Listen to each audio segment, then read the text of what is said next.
பிரியமானவர்களே, இயேசு கிறிஸ்துவின் நாமத்தினால் உங்களை வாழ்த்துகிறேன். எப்படி இருக்கிறீங்க? நல்லா இருக்கிறீங்களா? சுகமாக இருக்கிறீங்களா? கர்த்தர் உங்களை சுகமாய் வைத்திருப்பார். அல்லேலூயா.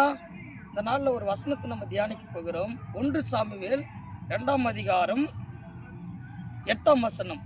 அவர் சிறியவனை புழுதியிலிருந்து எடுத்து எளியவனை குப்பையிலிருந்து உயர்த்துகிறார்.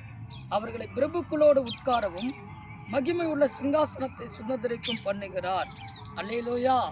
அவர் சிறியவனை புழுதியிலிருந்து எடுத்து எளியவனை குப்பையிலிருந்து உயர்த்துகிற தேவன். இந்த நாளில் கூட பிரியமானவர்களே, ஆண்டவராகிய இயேசு எந்த மனுஷனையும் பிரகாசிப்பிக்கிற ஒளியாக இருக்கிறார். உலகத்தில் எந்த மனுஷனையும் பிரகாசிப்பிக்கிற ஒளிதான் அந்த மெய்யான ஒளி. அவர் சிறியவனை புழுதிலிருந்து எடுக்க முடியும், எளியவனை குப்பையிலிருந்து உயர்த்த முடியும்.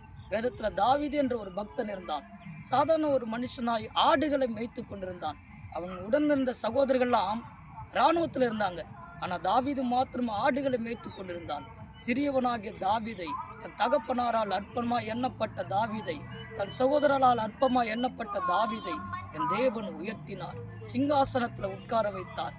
தாவீதை உயர்த்தி அழகு பார்த்தார். அதே கர்த்தர் உங்களையும் உயர்த்துவார். ஒருவேளை நீங்கள் அற்பமாக இருக்கலாம், உங்களை பரிகசிக்கலாம், உங்களை கிண்டல் பண்ணலாம், நீங்கள் வெட்கப்பட்டிருக்கலாம். ஆனால் இந்த இயேசு உங்களை உயர்த்தி கனப்படுத்தி ஆசீர்வதிக்க போகிறார்.